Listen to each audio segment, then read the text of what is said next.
everyone, welcome to my YouTube channel Knowledge Warehouse. This side Charu Agarwal, by profession chartered accountant. तो कैसी लग रही है बच्चों आपको अकाउंट्स? इंटरेस्टिंग है, थोड़ी सी डिफिकल्ट है, बट अगर आप ध्यान से सुनोगे, केयरफुली समझोगे चीज़ों को, तो आपको बहुत अच्छे से कॉन्सेप्ट की क्लैरिटी आएगी। तो अभी जो हमारा कॉन्सेप्ट चल रहा है वो चल रहा है फाइनेंशियल स्टेटमेंट विदाउट एडजस्टमेंट। हमने सारे कॉन्सेप्ट क्लियर कर लिए हैं। आज हम फुल फ्लेज क्वेश्चन लेंगे जिसमें हम ट्रेडिंग भी बनाएंगे, प्रॉफिट एंड लॉस भी बनाएंगे और बैलेंस शीट भी बनाएंगे। बैलेंस शीट बनाएंगे हम on the basis of permanence. तो चलिए क्लास स्टार्ट करते हैं। ध्यान से सुननी है, एक एक पॉइंट को ग्रास्प करना है। अगर नहीं समझ आ रहा तो कमेंट बॉक्स में डालना है या फिर मेल करना है। मैं डेफिनेटली आपकी क्वेरी रिजॉल्व करूंगी। अगर आपने अभी तक मेरी चैनल को सब्सक्राइब नहीं किया है तो सब्सक्राइब भी कर लो, जिससे जो भी मैं वीडियोस अपलोड करूं आपको उसकी नोटिफिकेशन मिलती रहे और आप अपनी अकाउंट्स की नॉलेज को एनहेंस करते रहे। तो चलिए आज की क्लास स्टार्ट करते हैं।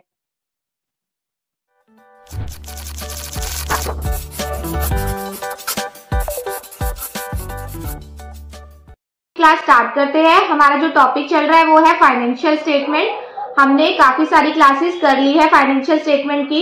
आज हम करेंगे बैलेंस शीट। हमने प्रीवियस क्लास में भी बैलेंस शीट का एक इलस्ट्रेशन किया था। तो वो हम किस बेसिस पे किया था? जो हमने कंसेप्ट में समझा था कि बैलेंस शीट दो टाइप से बनती है, एक परमानेंस बेसिस पे बनती है और एक लिक्विडिटी बेसिस पे बनती है। तो हमने पिछली क्लास में लिक्विडिटी बेसिस पे हमने बैलेंस शीट बनाना सीख लिया था। इस इलस्ट्रेशन में हम जो बनाएंगे वो परमानेंस बेसिस पे बनाएंगे। तो चलिए फिर हम आज का इलस्ट्रेशन लेते हैं, जिसमें हमें बनाना है ट्रेडिंग बनाना है, P&L अकाउंट बनाना है और बैलेंस शीट बनानी है। हमने देखो प्रीवियस क्लास में जो सीखा था वो बैलेंस शीट किस बेसिस पे सीखा था? लिक्विडिटी बेसिस पे बनाना सीखा था। इस क्लास में बनाएंगे हम परमानेंस बेसिस पे। बहुत ही सिंपल सा इलस्ट्रेशन है। हमें अभी तक सारे कंसेप्ट क्लियर हो गए। बैलेंस शीट में दो चीजें आती है, कितना हमने ओन्ड किया हुआ है और कितना हमने ऑब्स किया हुआ है। मतलब हमारा खुद का कितना है और कितना हमने उधारी पे लिया हुआ है। बस बैलेंस शीट में यही चीज है। तो हम इलस्ट्रेशन पढ़ के अपना ट्रेडिंग बनाएंगे, P&L बनाएंगे और बैलेंस शीट बनाएंगे on the basis of permanence. कि परमानेंस के बेसिस पे हम कैसे बैलेंस शीट बनाते हैं। बहुत ही सिंपल है। From the following balances extract from the books of Hari on 31 December 2022 prepare trading account बनाना है, हमें प्रॉफिट एंड लॉस अकाउंट बनाना है, बैलेंस शीट बनाना है। ये देखो ये सारे हमें पर्टिकुलर्स दे रखे हैं, तो हमें इसी के बेसिस पे अपना करना है। हमें कितना दिया हुआ है? पहले तो ओपनिंग स्टॉक 9600। ठीक है, देखो पहले तो हमने क्या बना लिया, अपने फॉर्मेट्स बना लिए। ये मेरा बच्चों क्या है? ट्रेडिंग अकाउंट है। सबसे पहले हमारा बनता है ट्रेडिंग अकाउंट। ट्रेडिंग अकाउंट में जो हमारा जीपी निकलता है वो हमारा जाएगा P&L अकाउंट में। और मैंने आपको बताया था जो ट्रेडिंग अकाउंट होता है वो हमेशा एक पीरियड का होता है। फॉर द पीरियड एंडिंग हमें दे रखा है 31 दिसंबर। देखो जो बैलेंस शीट होती है वो एज ऑन डेट बनती है और जो ट्रेडिंग प्रॉफिट एंड लॉस बनता है वो हमारा एक पीरियड का बनता है। ठीक है, बैलेंस शीट में क्या होता है? इस तारीख तक हमारे पास कितने एसेट्स है और कितनी लायबिलिटी है। ये देखो ट्रेडिंग अकाउंट का हमारा फॉर्मेट बन गया। हमने ऐसे ही प्रॉफिट एंड लॉस का भी बना लिया। यहाँ पर हम मेंशन कर लेते हैं profit and loss account for the period ending, और ऐसे ही हमने बैलेंस शीट का बना लेंगे for the period ending 31 December 2022। ठीक है बच्चों, बहुत ही सिंपल है फाइनेंशियल स्टेटमेंट। मैं हमेशा आपको हर क्लास में यही बताती हूँ, जब भी आपको इलस्ट्रेशन करो ये सोचो मेरा बिजनेस है और उस बेसिस पे अपना प्रॉफिट एंड लॉस निकालो, बैलेंस शीट निकालो। बैलेंस शीट बनाओगे तो आपका इजीली आपको समझ भी आएगा। तो हमें बैलेंस शीट क्या लिखना है? As on 31 December 2022। देखो बच्चों एक बार मैं फिर से चीजें आपको बताती हूँ कि ट्रेडिंग के अकाउंट क्या होता है कि इस पीरियड में, ये जो पीरियड है, इस पीरियड में हमारा कितना प्रॉफिट हुआ कितना लॉस हुआ, हमें क्या बनाना होता है कि इस पीरियड में मेरे को कितना प्रॉफिट है और कितना लॉस हुआ, सिर्फ इसी पीरियड का, सिर्फ इसी साल का, सिर्फ जो भी मैं 6 महीने का बना रही हूँ, 3 महीने का बना रही हूँ, 1 साल का, वो इसी पीरियड से रिलेटेड होता है। और ये जो बैलेंस शीट होती है ये होता है कि अब तक मेरी कितनी है, चाहे वो एसेट मैंने 5 साल पहले खरीदी हो, 10 साल पहले खरीदी हो, जो लायबिलिटीज है मेरी 5 साल पहले की चल रही हो या 10 साल पहले की चल रही हो। ठीक है, जो बैलेंस शीट में होता है वो हमेशा एज ऑन डेट। बेटा एज ऑन डेट का भी बहुत ज्यादा रेलिवेंस है। एज ऑन डेट मतलब अभी तक, चाहे वो 10 साल पुराने चले आ रहे हो, लेकिन अभी तक वो एसेट मेरी बुक्स के अंदर है। ठीक है, वो एसेट मेरे पास है तो हम अपनी बुक्स में डाल रहे हैं। तो यही इसका डिफरेंस है, main difference as on date. और प्रॉफिट एंड लॉस क्या होता है? पिछले साल की सेल्स से हमें कोई मतलब नहीं है। इस साल की सेल आएगी, इस पीरियड की सेल आएगी, सिर्फ इस पीरियड की सेल आएगी। और बैलेंस शीट में हमें सबसे मतलब है, मेरे पास मतलब करंटली अभी तक मेरे पास कितना है, ठीक है।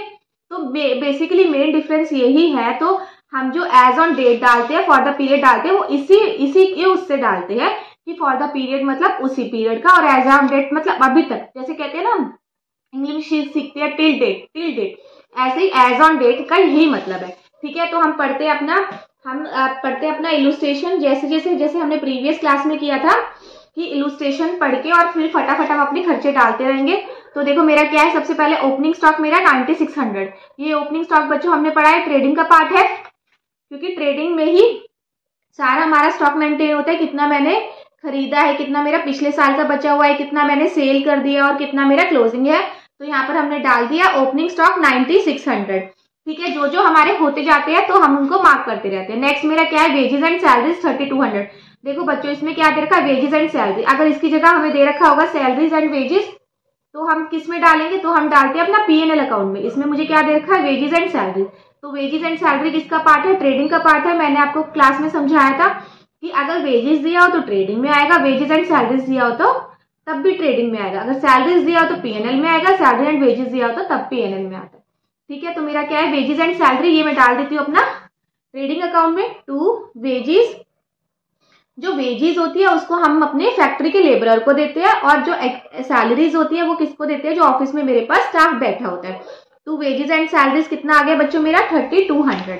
उसके बाद नेक्स्ट मेरा क्या है, वेजेस एंड सैलरी हमने डाल दिया, तो हमने इसको मार्क कर लिया, ये भी हमने पोस्टिंग कर दी। उसके साथ बाद बच्चों क्या होता है, कमीशन और परचेजेस। कमीशन दिया हमने परचेजेस पे, कितना दिया है, 200 रुपीज। क्या है नेक्स्ट हमारा एक्सपेंस, कमीशन और परचेजेस 200 रुपीज। ये भी देखो बच्चों ट्रेडिंग से रिलेटेड है, क्योंकि मैंने आपको बताया था परचेजेस, जो हमारा परचेजेस करने के जितने भी सारे खर्चे हैं, चाहे वो फ्रेट हो, चाहे वो कैरेज हो, चाहे हमने कुछ कमीशन पे किया हो, ये सारा मेरा क्या है, ट्रेडिंग का पार्ट है। ये सारा मेरा किसका पार्ट है बच्चों, ट्रेडिंग का पार्ट है। तो मैं यहाँ पर क्या लिखूंगी कि टू कमीशन परचेजेस से जितने भी सारे खर्चे हैं वो मेरे किस में आएंगे बच्चों, ट्रेडिंग अकाउंट में। टू कमीशन ऑन परचेजेस कितना आएगा बच्चों मेरा 200 मेंशन है मुझे, तो मैंने यहाँ पर 200 डाल लिया। उसके बाद मेरा क्या है, फ्रेट 300 रुपीज। फ्रेट क्या है मेरा, उसके बाद 300 रुपीज। ये भी मेरा ट्रेडिंग का ही पार्ट है कि मुझे परचेजेस पे मैंने फ्रेट पे किया होगा, तो वो भी मेरा ट्रेडिंग का ही पार्ट है, तो मैंने डाल दिया 300 रुपीज। उसके बाद बच्चों मेरे को क्या कह रहा है, वो नेक्स्ट मेरे को कह रहा है परचेजेस लेस रिटर्न 11,850। ये भी मेरा ट्रेडिंग में ही जाएगा, ये भी किस में जाएगा मेरा, ट्रेडिंग में। जो भी मेरी परचेजेस होती है, परचेज से रिलेटेड खर्चे होते हैं, वो मेरे सारे जाते हैं ट्रेडिंग में। तो मैंने यहाँ पर भी अपना परचेजेस डाल दिया 11,850। देखो इस परचेजेस को हम ऊपर भी लिख सकते थे, क्योंकि उसके बाद ही हम अपने सारे खर्चे लिखेंगे, कमीशन। तो ठीक है, उसके बाद मेरा क्या है, नेक्स्ट मेरा मैंने कमीशन डाल दिया, मैंने फ्रेट डाल दिया, मैंने परचेजेस लेस रिटर्न डाल दिया। नेक्स्ट मेरा है सेल्स लेस रिटर्न। तो बच्चों मेरी सेल्स क्या आती है, कहाँ आती है, मेरी सेल्स आती है ट्रेडिंग अकाउंट में और क्रेडिट साइड, क्योंकि क्रेडिट साइड मेरी सारी क्या आती है, इनकम्स आती है। तो मैंने यहाँ पर लिख दिया बाय सेल्स। बच्चों कितने की है, सेल्स लेस रिटर्न मेरा कितने का है, 24,900। तो मैंने यहाँ पर डाल दिया अपना 24,900। नेक्स्ट अगर मैं पढ़ती हूँ, नेक्स्ट बच्चों मेरा क्या है, ट्रेड एक्सपेंसेस। ट्रेड एक्सपेंसेस मतलब व्यापार से रिलेटेड एक्सपेंसेस है। तो मैंने आपको क्लियर किया था कि अगर ट्रेड एक्सपेंसेस देख के आप अपने दिमाग में ये मत चीज डाल लेना कि ये ट्रेड एक्सपेंसेस है तो ये ट्रेडिंग अकाउंट में आएंगे, नहीं, ये ट्रेडिंग अकाउंट में नहीं आते, ये बच्चों P&L का पार्ट होते हैं, क्योंकि हमने व्यापार करने के लिए, कुछ बिजनेस करने के लिए कुछ एक्सपेंसेस किए। तो trade expenses is a part of profit and loss account. तो हम इसमें किस में डालेंगे, इसको प्रॉफिट एंड लॉस में डालेंगे, टू ट्रेड एक्सपेंसेस। ठीक है, किस अमाउंट से बच्चों है ट्रेड एक्सपेंसेस मेरे 20 रुपीज से, तो मैं यहाँ पर लिख दूंगी अपना 20 रुपीज। नेक्स्ट देखते हैं, नेक्स्ट बच्चों मेरा क्या है, बिल रिसीवेबल 600 रुपीज। अभी जो हमारे सारे बैलेंस शीट वाले आइटम है वो हम एक बार डालते नहीं है, बाद में डालेंगे, क्योंकि हमें इस बार बनाना है balance sheet on the basis of permanence basis. हमने पिछली क्लास में लिक्विडिटी बेसिस पे किया था, मतलब जो हमें इजीली कन्वर्ट हो जाती है कैश में, वो हमने सबसे ऊपर लिखा था। अब हम क्या करेंगे, हम परमानेंस बेसिस पे बनाएंगे, जो इजीली कन्वर्ट हो जाती है उसको हम डालेंगे सबसे नीचे। तो एक बार मैं क्या करती हूँ, बिल रिसीवेबल को छोड़ देती हूँ, हम जो बैलेंस शीट आइटम को वो स्किप कर रहे हैं उसको हम इकट्ठे ही बाद में डालेंगे। नेक्स्ट मेरा जो आइटम है रेंट है, रेंट 200 रुपीज है, रेंट मेरा P&L का आइटम है, तो मैं यहाँ पर डाल देती हूँ टू रेंट अकाउंट। कितना रेंट है मेरा, कितना है 200 रुपीज। देखो हमने जो सीखा था सारे के सारे जो एक्सपेंसेस होते हैं मेरे डेबिट होते हैं और जो सारी इनकम होती है मेरी क्रेडिट होती है, अगर मैं वो रूल पे अप्लाई करूँ तो। इसलिए प्रॉफिट एंड लॉस और ट्रेडिंग अकाउंट में क्या होता है, सारे एक्सपेंसेस हम डेबिट करते हैं और सारी इनकम में क्रेडिट करती हूँ। नेक्स्ट बच्चों मेरा क्या है, रेंट हो गया मेरा। नेक्स्ट मेरा प्लांट है। प्लांट क्या है, प्लांट एंड मशीनरी। प्लांट है तो प्लांट मेरा क्या है, बैलेंस शीट का आइटम है, तो मैं इसको भी एक बार होल्ड कर देती हूँ। नेक्स्ट बच्चों मेरा क्या है, बैड डेट्स। बैड डेट्स क्या है, मेरे डेटर्स गंदे घोषित हो गए, तो वो मेरा किसका पार्ट है, पीएनएल का आइटम का।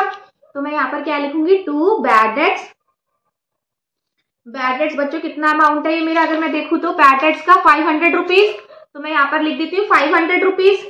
ठीक है। नेक्स्ट मेरा क्या है, नेक्स्ट मेरी कोई रिपेयर है, मैंने कुछ ठीक कराया, मैंने कुछ रिपेयर्स कराया, तो वो 160 रुपीज है, तो मैंने यहाँ पर डाल दिया अपना 2 रिपेयर्स। कितना, 160 रुपीज। 2 रिपेयर्स। जो भी मेरे सारे एक्सपेंसेस है वो मेरे किस में बाइफरकेट होते हैं, या तो ट्रेडिंग में डलते हैं या पीएनएल में डलते हैं। वो हमें लॉजिकल एनालिटिकल थिंकिंग के साथ देखना है कि किसका ये पार्ट है, पीएनएल का पार्ट है या तो ट्रेडिंग का पार्ट है।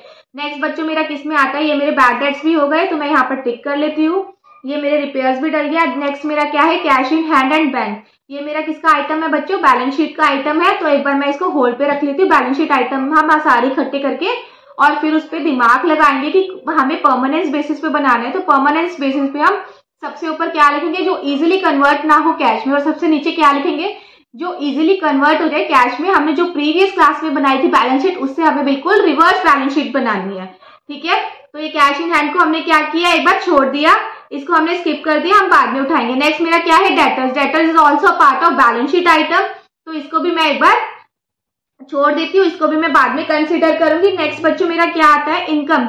Income tax. इनकम टैक्स क्या होता है कि जो प्रोप्राइटर ने कोई अपना टैक्स पे किया हो, तो अगर प्रोप्राइटर के बिहाफ पे अगर कोई बिजनेस कुछ पे करता है तो वो क्या पार्ट होता है, ड्राइंग का पार्ट होता है, क्योंकि जो टैक्स है वो क्या है, प्रोप्राइटर का टैक्स है, प्रोप्राइटर को पे करना है, और प्रोप्राइटर क्या कर रहा है, वो बिजनेस से पे करा रहा है, तो मतलब कि वो ड्राइंग कर रहा है, वो क्या कर रहा है, ड्राइंग कर रहा है, तो मतलब ये भी बैलेंस शीट का आइटम है। समझ गए। इनकम टैक्स जो है वो पर्सनल खर्चा है प्रोप्राइटर का, वो क्या है, पर्सनल खर्चा है प्रोप्राइटर का, तो प्रोप्राइटर को ही पे करना है। अगर प्रोप्राइटर बिजनेस के थ्रू उसको पे कराता है तो हम उसको ड्राइंग की तरह कंसीडर करते हैं कि प्रोप्राइटर ने हमारे बिजनेस से कुछ पैसा निकलवाया है।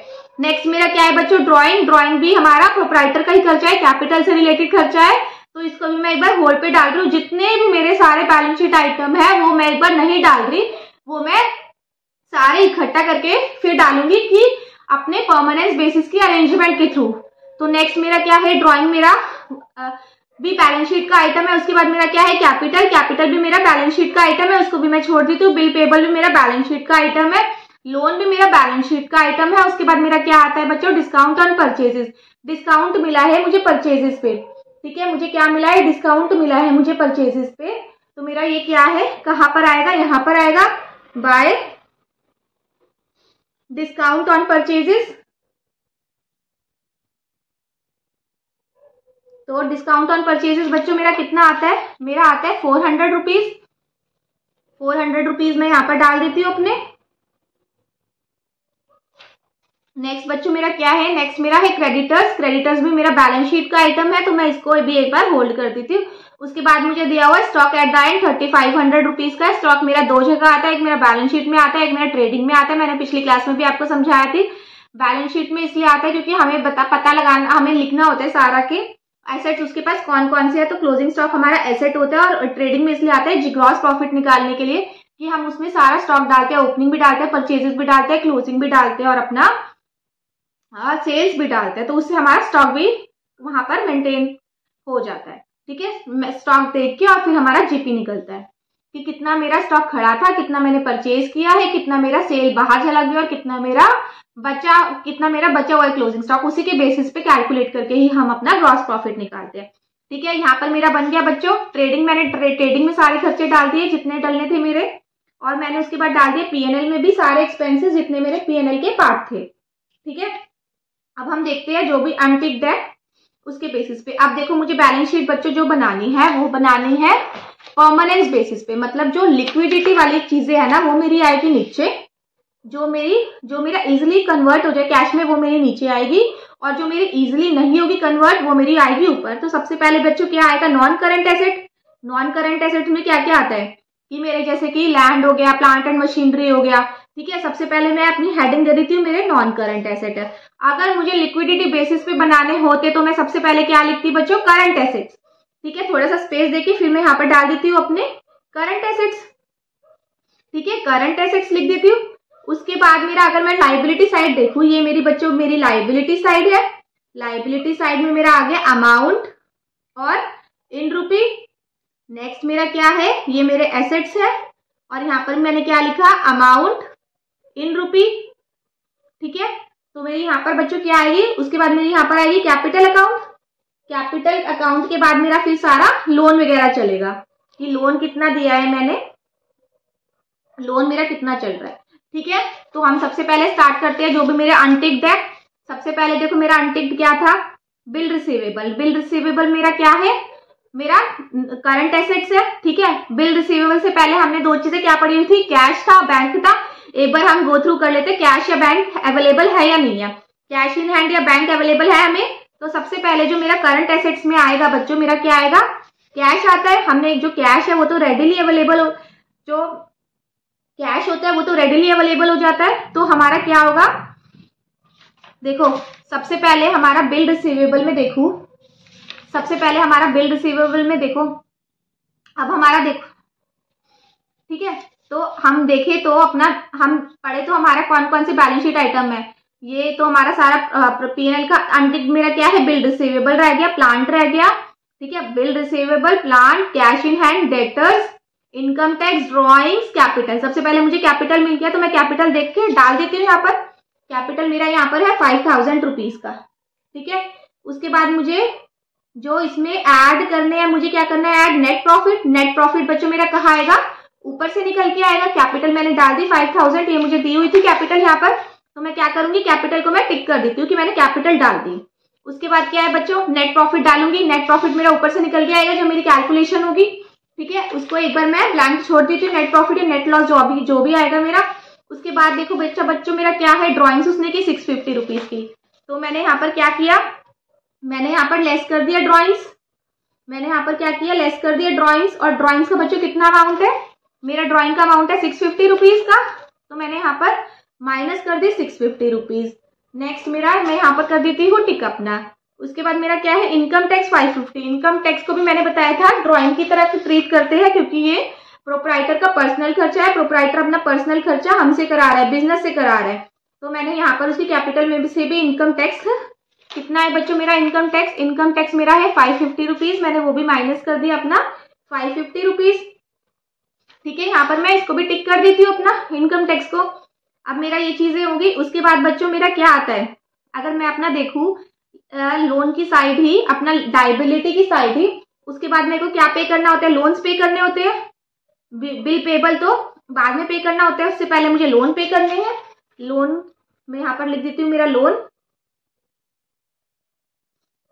बच्चों मेरा कितना है, लोन बच्चों मेरा कितना है 900 रुपीज, यहाँ पर मेरा आ जाता है 900 रुपीज, ठीक है। उसके बाद मेरा क्या है, उसके बाद में अपना देखूं तो बाद बच्चों मुझे क्या पे करना पड़ेगा, मुझे पे करना पड़ेगा अपना सैंड्री क्रेडिटर्स, ये मेरे दे रखा है 2330 रुपीज, तो मैंने यहाँ पर लिख दिया अपना क्रेडिटर्स मुझे पे करना पड़ेगा 2330, ठीक है बच्चों। मैं अपना एक क्रेडिटर्स भी मार्क कर देती हूँ। उसके बाद मेरा क्या है, लोन 900 रुपीज का, तो मैं क्या करूंगी यहाँ पर, उसके बाद लोन तो मैं ऑलरेडी ले ही चुकी हूँ, लोन मैं मार्क कर देती हूँ। उसके बाद बच्चों मेरा क्या है, बिल पेबल। क्रेडिटर्स के बाद मुझे क्या पे करना पड़ेगा, लोन, तो मेरा यहाँ पर क्या आएगा, बिल पेबल कितना है 500 रुपीज का, ठीक है। तो मैंने क्या से किया, परमानेंट बेसिस पे किया। सबसे एंड में मुझे कैपिटल पे करनी पड़ेगी, ठीक है। उसके बाद मुझे उससे मतलब इन शॉर्ट सबसे पहले मुझे बिल पेबल पे करना पड़ेगा, फिर मुझे क्रेडिटर्स, फिर मुझे लोन और एंड में मुझे कैपिटल पे करनी पड़ेगी। ये हमने किस बेसिस पे बनाया, परमानेंट बेसिस पे। तो ठीक है, हमारा क्रेडिटर्स हो गए, लोन्स भी हो गया, बिल पेपर भी हमने डाल दिया, इनकम टैक्स डल गया, ड्रॉइंग डल गई, कैपिटल डल गया। अब हमारी आती है एसेट साइड। एसेट्स में क्या क्या है, देखो एसेट्स में सबसे पहले है मेरे नॉन करंट एसेट। तो नॉन करंट में मतलब मेरे सारे फिक्स एसेट्स आएंगे। तो मैं अगर फिक्स एसेट्स देखूं तो बच्चों मेरे फिक्स एसेट्स कौन सा है, सिर्फ एक प्लांट ही है 2000 रुपीज का, तो मैं यहाँ पर अपना मेंशन कर देती हूँ, मेरा प्लांट 2000 रुपीज, ठीक है। मैंने यहाँ पर टिक कर दिया फिर प्लांट को। उसके बाद देखो बच्चों मेरा क्या है करंट एसेट्स में। करंट एसेट्स में जो सबसे एंड में मेरा रियलाइज होता है वो स्टॉक होता है। एंड में मेरा क्या रियलाइज होता है, स्टॉक होता है। तो मैं यहाँ पर क्या करती हूँ, अपना स्टॉक लिख देती हूँ। सबसे पहले मेरा स्टॉक रियलाइज, सबसे एंड में करंट एसेट्स अगर मैं चलती हूँ तो सबसे पहले तो मेरा कैश रियलाइज होता है, तो कैश को मैं सबसे नीचे लिखूंगी। उसके बाद बैंक रियलाइज होता है ना, हमने यही पढ़ा था ना। उसके बाद बीआर, उसके बाद डेटर्स, फिर स्टॉक। तो स्टॉक मेरा क्या आएगा, सबसे ऊपर आएगा बच्चों। स्टॉक का मेरा कितना अमाउंट है, 3500। तो मैंने यहाँ पर डाल दिया स्टॉक का अमाउंट 3500। उसके बाद मैं देखती हूँ, मैं अपना स्टॉक को भी मार्क कर लेती हूँ कि स्टॉक भी मैंने डाल दिया अपना। उसके बाद देखो बच्चों मेरा क्या आएगा, स्टॉक के बाद मुझे डेटर्स पे करने होंगे। डेटर्स मेरा 4000 रुपीज है, तो मैं यहाँ पर डेटर्स लिख देती हूँ। और डेटर्स के बाद मेरा क्या आना चाहिए, बीआर, क्योंकि बीआर पहले हम बीआर पे करेंगे 600 रुपीज का।